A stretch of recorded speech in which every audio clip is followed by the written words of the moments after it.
जिथे लाहौर शहर कई हवालियां नाल मशहूर है, उत्थे ही पूरी दुनिया विच लाहौर नूं खाबियां दे शहर तो भी जानिया जांदा है। इत्थे तैयार होने वाले मजेदार खानियां विचों एक चिक्कड़ छोले भी ने, जिहड़े सिर्फ लाहौर च ही मिलदे ने।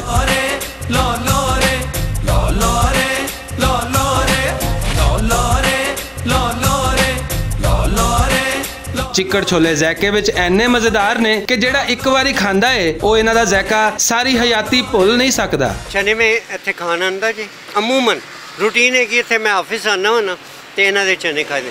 इन्हां दे चने बहुत अच्छे होंदे ने, जिन्हों कहंदे ने चिक्कड़ छोले। चिक्कड़ छोले हैगे ने ते तकरीबन लाहौर च बहुत ज़्यादा स्वाद ही समझ लो तुसीं, हर बंदा ही अजकल जगह जगह लगे ने, मगर भाई का जरा टेस्ट बहुत चंगा। चिक्कड़ छोले तैयार करने वाले कई साल तो चिक्कड़ छोले बना के बेच रहे ने ते लोग भी लाहौर दी ये सौगात बड़े शौक नाल खांदे ने। चिक्कड़ छोले इधर तकरीबन 28-29 साल हो गए लगाना, ठीक है ना।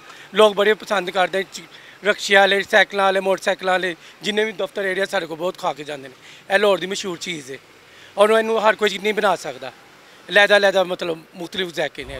बगैर घ्यो तो तैयार होने वाली लाहौर दी मशहूर सौगात चिक्कड़ छोले मुख्तलिफ ज़ायकियां विच तैयार किए जाते हैं ते हर हथ अपना वखरा ज़ायका रखता है ते इस ज़ायके का स्वाद वो ही जानता है जिन्हें चिक्कड़ छोले खाधे होण।